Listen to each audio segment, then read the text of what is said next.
ಇಂದಿನ ಈ ಉದ್ಘಾಟನಾ ಸಮಾರಂಭದ ವೇದಿಕೆ ಮೇಲೆ ಆಸೀನರಾಗಿರುವಂತಹ ಮತ್ತು ಈ ಸಮಾರಂಭದ ಮುಖ್ಯ ಅತಿಥಿಗಳು ಆಗಿರುವಂತಹ ಶ್ರೀಮತಿ ಶೋಭಾ ರಾಣಿಯವರೇ, ಪುರಸಭಾ ಸದಸ್ಯರು ಟಿ ನರಸಿಂಹರ ಮತ್ತು ಮೋಹನ್ ಸಾಹೇಬ್ರೆ, ಇಂದಿನ ಕಾರ್ಯಕ್ರಮದ ಅಧ್ಯಕ್ಷತೆಯನ್ನು ವಹಿಸಿರುವಂತಹ ಪ್ರೊಫೆಸರ್ ಎ.ಕೆ. ಹತ್ರೆ ಅವರೇ, ಟಿ.ಎಸ್. ಶ್ರೀಧರ್ ಅವರೇ ಮತ್ತು ಟಿ.ಎ. ಬಾಲಕೃಷ್ಣ ಅವರೇ ಮತ್ತು ಎಲ್ಲ ನನ್ನ ಆತ್ಮೀಯ ಶಿಕ್ಷಕ ಮಿತ್ರರೇ, ವಿದ್ಯಾರ್ಥಿನಿಯರೇ ಮತ್ತು ಪೋಷಕ ವರ್ಗದವರೇ, ಇದೊಂದು ಎಲ್ಲ ಮಕ್ಕಳ ಮನಸ್ಸಿನಲ್ಲಿ ಶಾಶ್ವತವಾಗಿ ಉಳಿಯುವಂತಹ ಒಂದು ಸಮಾರಂಭವಾಗಿರುತ್ತೆ ಅಂತ ಹೇಳಿ ನಾನು ಭಾವಿಸ್ಕೊಳ್ತೇನೆ. ನಾನು ವಿದ್ಯಾರ್ಥಿಯಾಗಿದ್ದಾಗ ಇಂಥ ಉದ್ಘಾಟನಾ ಸಮಾರಂಭದಲ್ಲಿ ನಾನು ಭಾಗವಹಿಸ್ತಾ ಇದ್ದೆ. ಹೈಸ್ಕೂಲಲ್ಲಿ ಆಗಿರ್ಬೋದು ಅಥವಾ ಕಾಲೇಜಿನಲ್ಲಿ ಆಗಿರ್ಬೋದು, ಇಂತಹ ಉದ್ಘಾಟನಾ ಸಮಾರಂಭದಲ್ಲಿ ಭಾಗವಹಿಸಿದಾಗ ಯಾರ್ಯಾರು ಅತಿಥಿಗಳು ಬಂದವರು ಏನೇನು ಮಾತಾಡ್ತಾ ಇದ್ರು ಅದೆಲ್ಲವನ್ನೂ ಕೂಡ ನಾವು ನೋಟ್ ಮಾಡ್ಕೋಬೇಕು ಅಂತ ಹೇಳಿ ನಮ್ಮ ಅಧ್ಯಾಪಕರು ಹೇಳಿದರು. ಅವ್ರು ಏನೇನು ಹೇಳ್ತಾರೆ ಎಲ್ಲ ನೋಟ್ ಮಾಡ್ಕೋಬೇಕು ಮತ್ತು ಅವರು ಏನು ಹೇಳಿದರು ಅನ್ನೋದನ್ನು ನೆಕ್ಸ್ಟ್ ಕ್ಲಾಸ್ನಲ್ಲಿ ನೀವು ಅದನ್ನು ಹೇಳಬೇಕು.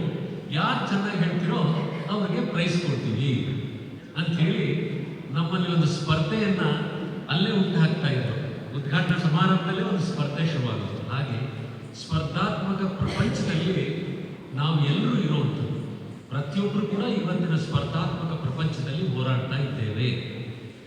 ಆದರೆ ಆ ಸ್ಪರ್ಧೆಯಲ್ಲಿ ಭಾಗವಹಿಸಲಿಕ್ಕೆ ನಮಗೆ ಆದಂತಹ ಅರ್ಹತೆಯನ್ನು ನಾವು ಬೆಳೆಸ್ಕೋಬೇಕು. ಅರ್ಹತೆಯನ್ನು ಬೆಳೆಸ್ಕೊಳ್ತಾ ನಮ್ಗೇನಂತೆ ಈ ಸ್ಪರ್ಧಾ ಪ್ರಪಂಚದಲ್ಲಿ ನಾವು ಸ್ಪರ್ಧಾಗಾರರಾಗಿ ಭಾಗವಹಿಸಲಿಕ್ಕೆ ಏನೂ ತೊಂದರೆ ಆಗಲ್ಲ, ಯಾವುದರಲ್ಲೂ ಕೂಡ ನಾವೇನು ಹೆದರಬೇಕಾಗಿಲ್ಲ ಅನ್ನೋ ಒಂದು ಮನೋಭಾವನೆ ಮತ್ತು ಆತ್ಮಬಲ ನಿಮಗೆ ಬರುತ್ತೆ ಅಂತ ಹೇಳಿ ನಾನು ಅಂದ್ಕೊಂಡಿದ್ದೇನೆ. ಈ ಒಂದು ಸಂಸ್ಥೆ ನಮ್ಮ BHS ಹೈಯರ್ ಎಜುಕೇಷನ್ ಸೊಸೈಟಿ ಉನ್ನತ ಶಿಕ್ಷಣ ಸಂಸ್ಥೆ ಏನಿದೆ ಅದರ ಹಿಂದಿನ ಅಧ್ಯಕ್ಷರಾದಂಥವರು ಕೀರ್ತಿಶೇಷರಾದ NS ಸುಂದರರಾಜನ್ ಅವರ ಕನಸಿನ ಕೂಸಿದು ಈ ಒಂದು ಸಂಸ್ಥೆ. ಈ ಸಂಸ್ಥೆಯನ್ನು ಪ್ರಾರಂಭ ಮಾಡಬೇಕಾದ್ರೆ ನಮ್ಮ ಮ್ಯಾನೇಜಿಂಗ್ ಕಮಿಟಿ ಮೀಟಿಂಗ್ಗಳಲ್ಲಿ ಅವರು ಏನೇನು ವಿಚಾರಗಳನ್ನ ತರ್ತಾ ಇದ್ರು, ಏನು ಹೇಳ್ತಾ ಇದ್ರು ಅನ್ನೋದು ಇನ್ನೂ ನನಗೆ ಚೆನ್ನಾಗಿ ಜ್ಞಾಪಕ ಇದೆ.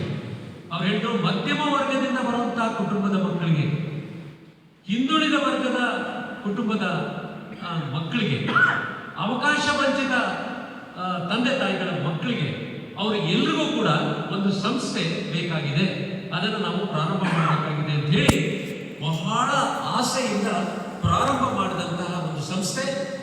ಅವರು ದೈಹಿಕವಾಗಿ ಅವರು ನಮ್ಮ ಜೊತೆ ಇಲ್ಲದೆ ಇದ್ರು ಕೂಡ ಮಾನಸಿಕವಾಗಿ ಅವರು ನಮ್ಮ ಜೊತೆ ಇದ್ದಾರೆ. ಅವ್ರು ಇಲ್ಲ ಅಂತ ನಾವು ಯಾವತ್ತೂ ಅಂದ್ಕೊಂಡೇ ಇಲ್ಲ. ಅವರು ಯಾವತ್ತೂ ನಮಗೆ ಮಾರ್ಗದರ್ಶನ ಮಾಡ್ತಾ ಇದ್ದಾರೆ. ಅವರ ಆತ್ಮ ಯಾವತ್ತೂ ಕೂಡ ನಮ್ಮನ್ನ ಆಶೀರ್ವದಿಸುತ್ತಾ ಇರುತ್ತೆ ಅಂತ ಹೇಳಿ ನಾವು ಅಂದ್ಕೊಂಡಿರುವಂಥದ್ದು. ಹಾಗೆ ಈ ಒಂದು ಸಂಸ್ಥೆ ಅವರು ಹುಟ್ಟಾಕಿದಂಥ ಒಂದು ಸಂಸ್ಥೆ, ತಾವೆಲ್ಲರೂ ಕೂಡ ಇಲ್ಲಿದ್ದೀರಾ, ನೀವೆಲ್ಲ ಭಾಗ್ಯವಂತರು ಅಂತ ಹೇಳಿ ನಾನು ಹೇಳ್ತಿದ್ದೀನಿ. ಸೊ ಇಂಥ ಒಂದು ಶಾಲೆ ನಾವೆಲ್ಲ ಚಿಕ್ಕ ಮಕ್ಕಳಾಗಿದ್ದಾಗ ನಮಗೆ ಇಂಥ ಸುಸಜ್ಜಿತವಾದಂಥ ಒಂದು ಶಾಲೆ ಇರಲಿಲ್ಲ.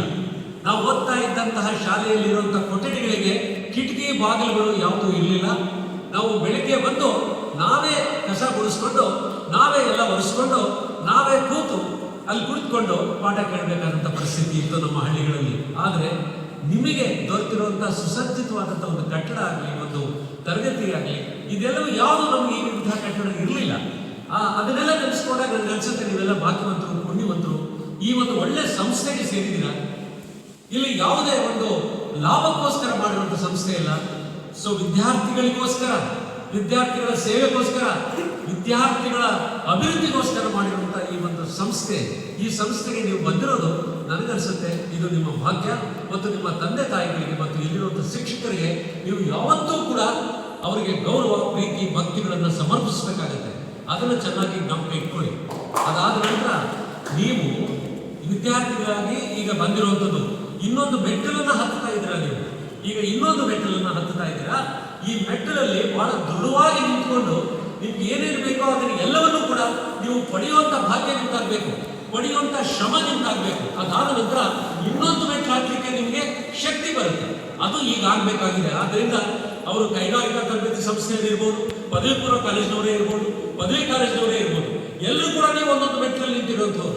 ಈಗ ಈ ಮೆಟ್ಟಿಲಲ್ಲಿ ನಿಂತ್ಕೊಂಡಂಥವ್ರು ನೀವು ಇಲ್ಲಿ ಏನನ್ನ ನೀವು ಪಡಿಬೇಕು ಅದೆಲ್ಲವನ್ನು ಕೂಡ ನೀವು ಪಡೀರಿ, ಶಕ್ತಿವಂತರಾಗಿ ಅಂತ ಹೇಳಿ ನಾನು ದೇವರಲ್ಲಿ ಪ್ರಾರ್ಥನೆ ಮಾಡೋದು.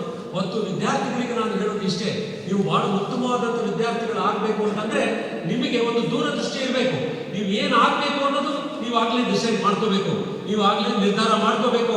ನಿರ್ಧಾರ ತಗೊಳ್ಳೋದಷ್ಟು ಸುಲಭದ ಕೆಲಸ ಅಲ್ಲ, ಸಮಸ್ಯೆ ಬಗೆಹರಿಸ್ಕೊಳ್ಳೋದಷ್ಟು ಸುಲಭದ ಕೆಲಸ ಅಲ್ಲ, ಮತ್ತು ವಿಚಾರಾತ್ಮಕವಾಗಿ ನೀವು ಯೋಚನೆ ಮಾಡೋದು ಸುಲಭವಾದಂಥ ವಿಚಾರ ಅಲ್ಲ, ರಚನಾತ್ಮಕವಾಗಿ ಯೋಚನೆ ಮಾಡೋದು ಸುಲಭವಾದಂಥ ವಿಚಾರ ಅಲ್ಲ, ಇನ್ನೊಬ್ಬರನ್ನ ಅರ್ಥ ಮಾಡ್ಕೊಳ್ಳೋದು ಸುಲಭವಾದ ವಿಚಾರ ಅಲ್ಲ, ನಿಮ್ಮನ್ನ ನೀವು ನಿಗ್ರಹಿಸಿಕೊಳ್ಳೋದು ಕೂಡ ಅಷ್ಟು ಸುಲಭವಾದ ಮಾತಲ್ಲ. ಇದೆಲ್ಲವೂ ಇದೆ, ಇದೆಲ್ಲವೂ ಕೂಡ ವಿದ್ಯಾರ್ಥಿ ದಶೆಯಲ್ಲಿ ಆಗಿರುವಂಥದ್ದು. ಆದ್ರಿಂದ ನಿಮ್ಗೆಲ್ಲರೂ ಕೂಡ ದೂರದೃಷ್ಟಿ ಇರಬೇಕು ಮತ್ತು ನೀವು ಏನು ಆಗ್ಬೇಕು ಅನ್ನೋದನ್ನ ಇವಾಗಲೇ ನಿರ್ಧಾರ ಮಾಡ್ಬಿಡಿ. ಮತ್ತೆ ಎಂದು ಕೂಡ ನೀವು ಚೇಂಜ್ ಮಾಡಬಾರ್ದು.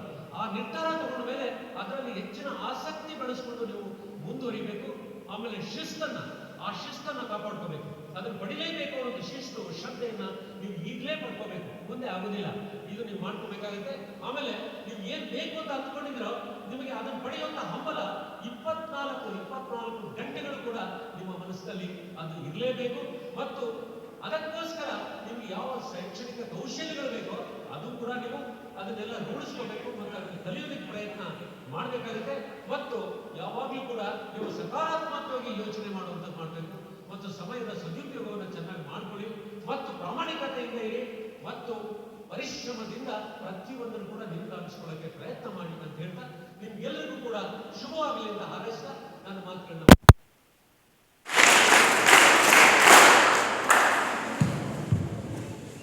ಕತ್ತಲೆಯನ್ನು ಮೀರಿ ಬೆಳಕು ನೀಡಿದಾಗಲೇ ದೀಪಕ್ಕೆ ಬೆಲೆ, ಕಷ್ಟಗಳನ್ನು ಮೀರಿ ಬೆಳೆದು ನಿಂತಾಗಲೇ ಬದುಕಿಗೊಂದು ಬೆಲೆ ಎನ್ನುವಂತಹ ವಿಚಾರವನ್ನು ವಿದ್ಯಾರ್ಥಿಗಳಿಗೆ ಮನಮುಟ್ಟುವ ಹಾಗೆ ತಿಳಿಸಿದಂತಹ doctor T V Raju sir ಅವರಿಗೆ ಧನ್ಯವಾದಗಳು.